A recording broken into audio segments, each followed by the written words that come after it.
یک آدم اومد من یک 10-12 گازت پرسید به نهایت خرسند شدم. این مثالی که من سر خودم گذروندم. ما گفتم که بچه جان شما میخوانید این گازت؟ گفت نه.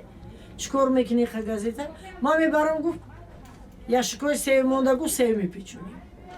بدخشان زردکوبه خبرنگار است و 8 ماه پیش در مرکز باختر دکان نشریه فروشی باز کرد تا به قبل خودش در بالا بردن فرهنگ جامعه سهم بگذارد، اما حالا مایوس و دل سرد شده است.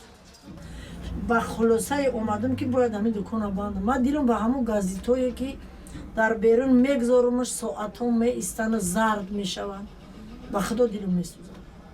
دیلم میسوزه، دیلم به مطبوعات میسوزه، دیلم به فرهنگی ما میسوزه. دکان را در نزد کالج آموزگاری باز کرد و با این اندیشه که میزاجانش زیاد خواهند بود، اما میگوید حتی معلمان هم به دکانش نزدیک نمیشوند. چقدر گازتی که میگیرم قریب 93% در گشته برده میسپرم، برای که یگان کس طلب خریداری خواندن گازت نیست.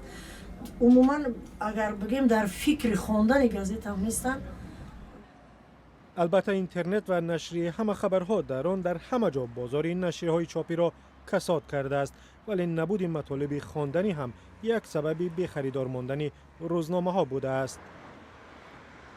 یگانه چیزی که ما میفروشیم این همین مجلای دلکشو و همینای اینا را بسیار آدمای میگیرن که یا فرزندش در حبس یا که برادرش یا که به خریدار ماندن این نشریه ها نه تنها خاصی باختر بلکه تمام تاجیکستان است، چون سالهای اخیر به سبب فشار و تهدید مقامات به خبرنگاران بسیاری از آنها از انعکاس مشکلات جامعه میترسند.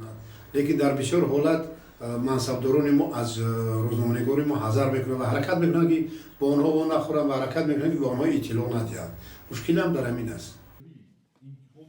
همین مشکلات در آستانه روز مطبوعات در تاجیکستان در یک نشست در باختر بررسی شد، مشکلاتی که به قول خبرنگاران هر سال به آن دشواری‌های دیگر ضم می شود.